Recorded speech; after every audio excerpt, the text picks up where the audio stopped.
ಆಕಾಶವಾಣಿ ವಾರ್ತೆಗಳು. ಓದುತ್ತಿರುವವರು ಗಿರೀಶ್ ಮೇರ್ವೆ. ಮುಖ್ಯಾಂಶಗಳು.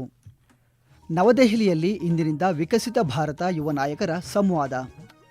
ಭಯೋತ್ಪಾದನಾ ಮುಕ್ತ ಜಮ್ಮು ಕಾಶ್ಮೀರಕ್ಕೆ ಸರ್ಕಾರ ಬದ್ಧ, ಕೇಂದ್ರ ಗೃಹ ಸಚಿವ ಅಮಿತ್ ಶಾ ಪ್ರತಿಪಾದನೆ. ನವದೆಹಲಿಯಲ್ಲಿಂದು ರೈಲ್ವೆಯ 100 ಅಧಿಕಾರಿಗಳಿಗೆ ಅತಿ ವಿಶಿಷ್ಟ ರೈಲು ಸೇವಾ ಪುರಸ್ಕಾರ ಪ್ರದಾನ. ಹಾಗೂ ಮಲೇಷ್ಯಾ ಓಪನ್ ಬ್ಯಾಡ್ಮಿಂಟನ್ ಮಹಿಳಾ ಸಿಂಗಲ್ಸ್ ವಿಭಾಗದ ಕ್ವಾರ್ಟರ್ ಫೈನಲ್ನಲ್ಲಿ ಇಂದು PV ಸಿಂಧು ಅಕಾನೆ ಯಮಗುಚಿ ಮುಖಾಮುಖಿ. ವಾರ್ತೆಗಳ ವಿವರ. ವಿಕಸಿತ ಭಾರತ ಯುವ ನಾಯಕರ ಸಂವಾದ 2026ರ 2ನೇ ಆವೃತ್ತಿಯು ಇಂದಿನಿಂದ ಈ ತಿಂಗಳ 12ರವರೆಗೆ ನವದೆಹಲಿಯಲ್ಲಿ ನಡೆಯಲಿದೆ ಎಂದು ಕೇಂದ್ರ ಯುವಜನ ವ್ಯವಹಾರಗಳು ಮತ್ತು ಕ್ರೀಡಾ ಸಚಿವ ಮನ್ಸುಖ್ ಮಾಂಡವೀಯ ತಿಳಿಸಿದ್ದಾರೆ. ರಾಷ್ಟ್ರೀಯ ಭದ್ರತಾ ಸಲಹೆಗಾರ ಅಜಿತ್ ದೋವಲ್ ಅವರ ಸಮ್ಮುಖದಲ್ಲಿ ನಾಳೆ ಔಪಚಾರಿಕ ಉದ್ಘಾಟನಾ ಸಮಾರಂಭ ನಡೆಯಲಿದ್ದು, ಇದೇ 12ರಂದು ನಡೆಯುವ ಸಮಾರೋಪ ಸಮಾರಂಭದಲ್ಲಿ ಪ್ರಧಾನಿ ನರೇಂದ್ರ ಮೋದಿ ಭಾಗವಹಿಸಲಿದ್ದಾರೆ ಎಂದು ಅವರು ಮಾಹಿತಿ ನೀಡಿದ್ದಾರೆ. ದೇಶ ಮತ್ತು ವಿದೇಶಗಳಿಂದ 2500ಕ್ಕೂ ಹೆಚ್ಚು ಯುವಕರು ಈ ಕಾರ್ಯಕ್ರಮದಲ್ಲಿ ಭಾಗವಹಿಸಲಿದ್ದಾರೆ. ಇಸ್ರೋ ಗಗನಯಾತ್ರಿಗಳಾದ ಗ್ರೂಪ್ ಕ್ಯಾಪ್ಟನ್ ಶುಭಾಂಶು ಶುಕ್ಲಾ ಮತ್ತು ಗ್ರೂಪ್ ಕ್ಯಾಪ್ಟನ್ ಪ್ರಶಾಂತ್ ನಾಯರ್ ಹಾಗೂ ಭಾರತೀಯ ಮಹಿಳಾ ಕ್ರಿಕೆಟ್ ತಂಡದ ನಾಯಕಿ ಹರ್ಮನ್ ಪ್ರೀತ್ ಕೌರ್ ಭಾಗವಹಿಸಿ ಸಂವಾದ ನಡೆಸಲಿದ್ದಾರೆ ಎಂದು ಸಚಿವ ಮನ್ಸುಖ್ ಮಾಂಡವೀಯ ತಿಳಿಸಿದ್ದಾರೆ. ಭಯೋತ್ಪಾದಕ ಮೂಲಸೌಕರ್ಯ ಮತ್ತು ಭಯೋತ್ಪಾದಕರಿಗೆ ಹಣಕಾಸು ಒದಗಿಸುವವರನ್ನು ಗುರಿಯಾಗಿಟ್ಟುಕೊಂಡು ಭಯೋತ್ಪಾದನಾ ನಿಗ್ರಹ ಕಾರ್ಯಾಚರಣೆಗಳು ಯುದ್ಧೋಪಾದಿಯಲ್ಲಿ ಮುಂದುವರಿಯಬೇಕು ಎಂದು ಕೇಂದ್ರ ಗೃಹ ಸಚಿವ ಅಮಿತ್ ಶಾ ಅಧಿಕಾರಿಗಳಿಗೆ ಸೂಚನೆ ನೀಡಿದ್ದಾರೆ.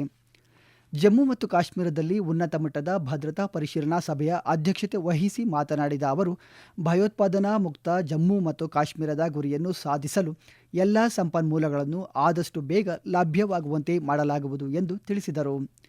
370ನೇ ವಿಧಿ ರದ್ದುಪಡಿಸಿದ ನಂತರ ಆಗಿರುವ ಸಕಾರಾತ್ಮಕ ಬದಲಾವಣೆಗಳು ಸುಸ್ಥಿರವಾಗುವಂತೆ ಖಚಿತಪಡಿಸಿಕೊಳ್ಳಲು ಎಲ್ಲ ಭದ್ರತಾ ಸಂಸ್ಥೆಗಳು ಜಾಗರೂಕರಾಗಿರಬೇಕು ಎಂದು ಅವರು ನಿರ್ದೇಶಿಸಿದರು.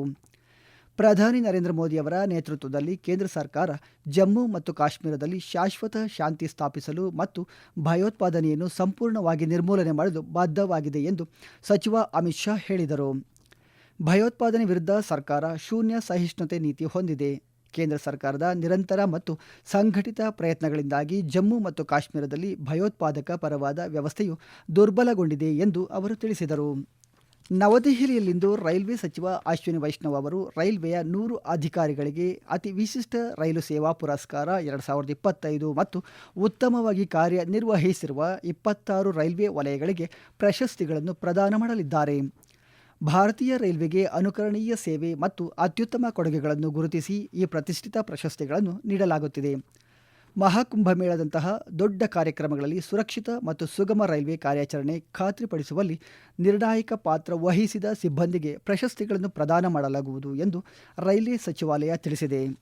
ಭವಿಷ್ಯಕ್ಕೆ ಸಿದ್ಧವಾದ, ಸ್ಪಂದಿಸುವ ಮತ್ತು ಪರಿಣಾಮಕಾರಿ ಸಾರ್ವಜನಿಕ ಆಡಳಿತವನ್ನು ಖಾತರಿಪಡಿಸಲು ಕೃತಕ ಬುದ್ಧಿಮತ್ತೆಯನ್ನು ಮಾನವ ಬುದ್ಧಿಮತ್ತೆಯೊಂದಿಗೆ ಸಂಯೋಜಿಸುವ ಹೈಬ್ರಿಡ್ ಮಾದರಿಯು ನಿರ್ಣಾಯಕವಾಗಿರುತ್ತದೆ ಎಂದು ಕೇಂದ್ರ ಸಿಬ್ಬಂದಿ, ಸಾರ್ವಜನಿಕ ಕುಂದುಕೊರತೆ ಮತ್ತು ಪಿಂಚಣಿ ಖಾತೆ ರಾಜ್ಯ ಸಚಿವ ಡಾಕ್ಟರ್ ಜಿತೇಂದ್ರ ಸಿಂಗ್ ಪ್ರತಿಪಾದಿಸಿದ್ದಾರೆ.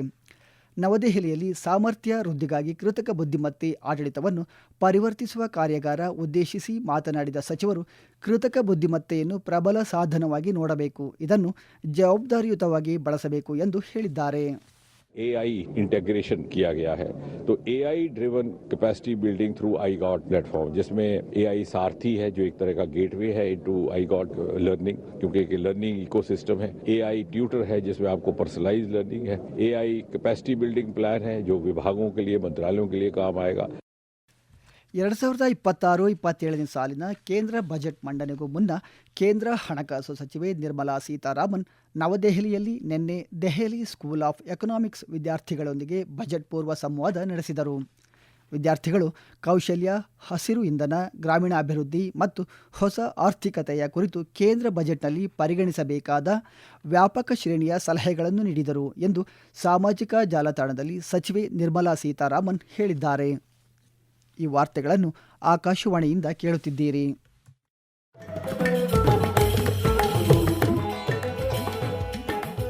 ನಮ್ಮ ಎಲ್ಲ ರಾಷ್ಟ್ರೀಯ ವಾರ್ತೆಗಳು ಹಾಗೂ ಪ್ರದೇಶ ಸಮಾಚಾರ ಈಗ ಆಕಾಶವಾಣಿ ನ್ಯೂಸ್ ಕನ್ನಡ ಯೂಟ್ಯೂಬ್ ಚಾನೆಲ್ನಲ್ಲಿ ಲಭ್ಯ. ನಮ್ಮ ಎಕ್ಸ್ ಖಾತೆ ಮತ್ತು ಇನ್ಸ್ಟಾಗ್ರಾಂ ಖಾತೆ ಆಕಾಶವಾಣಿ ನ್ಯೂಸ್ ಕನ್ನಡ. ಹೆಚ್ಚಿನ ಮಾಹಿತಿಗಾಗಿ ನಮ್ಮ ಫೇಸ್ಬುಕ್ ಖಾತೆ ಆಕಾಶವಾಣಿ ವಾರ್ತೆ ಕನ್ನಡವನ್ನು ಅನುಸರಿಸಿ. ನಿಖರ, ನೈಜ ಹಾಗೂ ವಿಶ್ವಾಸಾರ್ಹ ಸುದ್ದಿಗಾಗಿ ಕೇಳಿ ಆಕಾಶವಾಣಿ ವಾರ್ತೆಗಳು.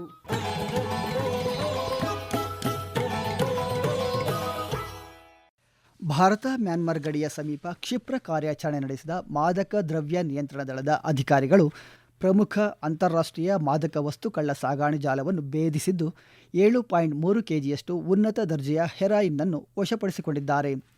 ಅಂತಾರಾಷ್ಟ್ರೀಯ ಮಾರುಕಟ್ಟೆಯಲ್ಲಿ ಇದಕ್ಕೆ 15 ಕೋಟಿ ರೂಪಾಯಿ ಮೌಲ್ಯವಿದೆ ಎಂದು ಅಂದಾಜಿಸಲಾಗಿದೆ. ಇದೇ ವೇಳೆ ಇಬ್ಬರು ಕಳ್ಳ ಸಾಗಾಣೆದಾರರನ್ನು ಬಂಧಿಸಲಾಗಿದೆ. ಈ ಮೂಲಕ ಮ್ಯಾನ್ಮಾರ್ನಿಂದ ಮಣಿಪುರಕ್ಕೆ ನಿರಂತರವಾಗಿ ಕಳ್ಳಸಾಗಣೆ ಮಾಡುತ್ತಿದ್ದ ಅಂತಾರಾಷ್ಟ್ರೀಯ ಮಾದಕ ವಸ್ತು ಕಳ್ಳ ಸಾಗಣೆ ಜಾಲವನ್ನು ಭೇದಿಸಲಾಗಿದೆ ಎಂದು ಅಧಿಕಾರಿಗಳು ತಿಳಿಸಿದ್ದಾರೆ. ನವದೆಹಲಿಯ ಭಾರತ್ ಮಂಟಪದಲ್ಲಿ ಇದೇ 21ರಿಂದ 23ರವರೆಗೆ ಭಾರತ ಅಂತಾರಾಷ್ಟ್ರೀಯ ಪ್ರಜಾಪ್ರಭುತ್ವ ಮತ್ತು ಚುನಾವಣಾ ನಿರ್ವಹಣೆ ಸಮ್ಮೇಳನ ನಡೆಯಲಿದೆ. ಇದಕ್ಕೆ ಪೂರ್ವಭಾವಿಯಾಗಿ ಭಾರತ ಚುನಾವಣಾ ಆಯೋಗ ವತಿಯಿಂದ ನವದೆಹಲಿಯಲ್ಲಿ ನಿನ್ನೆ ಮುಖ್ಯ ಚುನಾವಣಾ ಅಧಿಕಾರಿಗಳ ಸಮ್ಮೇಳನ ನಡೆಯಿತು. ಸಮ್ಮೇಳನದಲ್ಲಿ ಮುಖ್ಯ ಚುನಾವಣಾ ಆಯುಕ್ತ ಜ್ಞಾನೇಶ್ ಕುಮಾರ್, ಚುನಾವಣಾ ಆಯುಕ್ತ ಡಾಕ್ಟರ್ ಸಕ್ಬೀರ್ ಸಿಂಗ್ ಸಂಧು ಮತ್ತು ಡಾಕ್ಟರ್ ವಿವೇಕ್ ಜೋಶಿ ಪಾಲ್ಗೊಂಡಿದ್ದರು. ನವದೆಹಲಿಯ ಭಾರತ ಮಂಟಪಂನಲ್ಲಿ 53ನೇ ವಿಶ್ವ ಪುಸ್ತಕ ಮೇಳ 2026 ನಾಳೆಯಿಂದ 18ರವರೆಗೆ ನಡೆಯಲಿದೆ. ಈ ಮೇಳವು ಭಾರತ ಮತ್ತು ಪ್ರಪಂಚದಾದ್ಯಂತ ಪ್ರಕಾಶಕರು, ಲೇಖಕರು, ಓದುಗರು ಮತ್ತು ಸಾಂಸ್ಕೃತಿಕ ಧ್ವನಿಗಳನ್ನು ಒಗ್ಗೂಡಿಸುತ್ತದೆ. 9 ದಿನಗಳ ಪುಸ್ತಕ ಮೇಳವು 35ಕ್ಕೂ ಹೆಚ್ಚು ದೇಶಗಳನ್ನು ಪ್ರತಿನಿಧಿಸುವ 1000ಕ್ಕೂ ಹೆಚ್ಚು ಪ್ರಕಾಶಕರ ಭಾಗವಹಿಸುವಿಕೆಯನ್ನು ಆಕರ್ಷಿಸುತ್ತದೆ. ಇದೇ ಮೊದಲ ಬಾರಿಗೆ ಪುಸ್ತಕ ಮೇಳಕ್ಕೆ ಪ್ರವೇಶ ಉಚಿತವಾಗಿದ್ದು, ಪುಸ್ತಕ ಮೇಳದಲ್ಲಿ ಮೀಸಲಾದ ಮಕ್ಕಳ ಮಂಟಪವೂ ಇರುತ್ತದೆ ಎಂದು ರಾಷ್ಟ್ರೀಯ ಪುಸ್ತಕ ಟ್ರಸ್ಟ್ನ ನಿರ್ದೇಶಕ ಯುವರಾಜ್ ಮಲಿಕ್ ಹೇಳಿದ್ದಾರೆ. 2 ಬಾರಿಯ ಒಲಿಂಪಿಕ್ ಪದಕ ವಿಜೇತೆ ಬ್ಯಾಡ್ಮಿಂಟನ್ ಪಟು ಪಿವಿ ಸಿಂಧು ಕೌಲಾಲಂಪುರದಲ್ಲಿಂದು ನಡೆಯಲಿರುವ ಮಲೇಷಿಯಾ ಓಪನ್ ಬ್ಯಾಡ್ಮಿಂಟನ್ ಪಂದ್ಯಾವಳಿಯ ಮಹಿಳಾ ಸಿಂಗಲ್ಸ್ ವಿಭಾಗದ ಕ್ವಾರ್ಟರ್ ಫೈನಲ್ನಲ್ಲಿ ಇಂದು ಜಪಾನ್ನ ಅಕಾನೆ ಯಮಗುಚಿ ಅವರನ್ನು ಎದುರಿಸಲಿದ್ದಾರೆ. ನಿನ್ನೆ ನಡೆದ 16ನೇ ಸುತ್ತಿನ ಪಂದ್ಯದಲ್ಲಿ ಜಪಾನ್ನ ಟೊಮೊಕೊ ಮಿಯಾಜಾಕಿ ಅವರನ್ನು 21-8, 21-13 ಅಂತರದಿಂದ ಪಿವಿ ಸಿಂಧು ಪರಾಭವಗೊಳಿಸಿದರು. ಪುರುಷರ ಡಬಲ್ಸ್ ವಿಭಾಗದಲ್ಲಿ ಭಾರತದ ಅಗ್ರಜೋಡಿ ಸಾತ್ವಿಕ್ ಸಾಯಿರಾಜ್ ರಾಂಕಿರೆಡ್ಡಿ ಮತ್ತು ಚಿರಾಗ್ ಶೆಟ್ಟಿ ಇಂದು ಕ್ವಾರ್ಟರ್ ಫೈನಲ್ನಲ್ಲಿ ಇಂಡೋನೇಷ್ಯಾದ ಎಂಎಸ್ ಫಿಕ್ರಿ ಮತ್ತು ಎಫ್ ಅಲ್ಫಿಯಾನ್ ಜೋಡಿಯನ್ನು ಎದುರಿಸಲಿದ್ದಾರೆ. ಭಾರತದ ಈ ಜೋಡಿ ಪ್ರೀ ಕ್ವಾರ್ಟರ್ ಫೈನಲ್ನಲ್ಲಿ ಮಲೇಷಿಯಾದ ಜುನೈದ್ ಆರಿಫ್ ಮತ್ತು ರಾಯ್ ಕಿಂಗ್ ಯಾಪ್ ಜೋಡಿಯನ್ನು 21-18, 21-11 ಅಂತರದಿಂದ ಸೋಲಿಸಿದರು. ಪುರುಷರ ಸಿಂಗಲ್ಸ್ ವಿಭಾಗದ ಪ್ರೀ ಕ್ವಾರ್ಟರ್ ಫೈನಲ್ ಪಂದ್ಯಗಳಲ್ಲಿ ಸೋತ ನಂತರ ಲಕ್ಷ್ಯ ಸೇನ್ ಮತ್ತು ಆಯುಷ್ ಶೆಟ್ಟಿ ಪಂದ್ಯಾವಳಿಯಿಂದ ಹೊರಬಿದ್ದಿದ್ದಾರೆ. ಡಿಯುವಿನ ಗೋಗ್ಲಾ ಬೀಚ್ನಲ್ಲಿ ನಿನ್ನೆ ನಡೆದ ಖೇಲೋ ಇಂಡಿಯಾ ಬೀಚ್ ಗೇಮ್ಸ್ 2026ರ 4ನೇ ದಿನದಂದು ಪೆನ್ಕಾಕ್, ಸಿಲಾಟ್ ಮತ್ತು ಬೀಚ್ ವಾಲಿಬಾಲ್ನಲ್ಲಿ ಅದ್ಭುತ ಪ್ರದರ್ಶನ ನೀಡುವ ಮೂಲಕ ತಮಿಳುನಾಡು 2 ಚಿನ್ನ, 2 ಬೆಳ್ಳಿ ಮತ್ತು 3 ಕಂಚಿನ ಪದಕಗಳನ್ನು ಗೆದ್ದು ಪದಕ ಪಟ್ಟಿಯಲ್ಲಿ ಅಗ್ರಸ್ಥಾನದಲ್ಲಿದೆ. ಪುರುಷರ ಬೀಚ್ ವಾಲಿಬಾಲ್ನಲ್ಲಿ ಗೋವಾ ತಂಡ ಚಿನ್ನದ ಪದಕ ವಿಜೇತವಾಗಿದೆ. ಆತಿಥೇಯ ದಾದ್ರಾ ಮತ್ತು ನಗರ ಹವೇಲಿ ಮತ್ತು ದಮನ್ ಮತ್ತು ಡಿಯು ಒಟ್ಟು 6 ಪದಕಗಳೊಂದಿಗೆ 2ನೇ ಸ್ಥಾನದಲ್ಲಿವೆ. ನಂತರ ಮಣಿಪುರ ಮತ್ತು ಚಂಡೀಗಢ ತಲಾ 5 ಪದಕಗಳನ್ನು ಪಡೆದಿವೆ. ಸೆಪೆಕ್ ಟಕ್ರಾ ಸ್ಪರ್ಧೆಯಲ್ಲಿ ಹರಿಯಾಣ ಮಹಿಳಾ ತಂಡ ಮತ್ತು ದೆಹಲಿ ಪುರುಷರ ತಂಡ ಚಿನ್ನದ ಪದಕ ಗೆದ್ದಿದ್ದಾರೆ. ಮಹಿಳಾ ಬೀಚ್ ಸಾಕರ್ನಲ್ಲಿ ಹಾಲಿ ಚಾಂಪಿಯನ್ ಒಡಿಶಾ ಮತ್ತು ಗುಜರಾತ್ ಫೈನಲ್ಗೆ ಮುನ್ನಡೆದಿವೆ. ಕರ್ನಾಟಕದ ಬೆಳಗಾವಿ ಜಿಲ್ಲೆ ಬೈಲಹೊಂಗಲ ತಾಲೂಕು ಮರಕುಂಬಿಯ ಇನಾಮದಾರ ಸಕ್ಕರೆ ಕಾರ್ಖಾನೆಯಲ್ಲಿ ಬಾಯ್ಲರ್ ಸ್ಫೋಟಗೊಂಡ ಘಟನೆಯಲ್ಲಿ ಮೃತ ಕಾರ್ಮಿಕರ ಸಂಖ್ಯೆ 8ಕ್ಕೆ ಏರಿಕೆಯಾಗಿದೆ.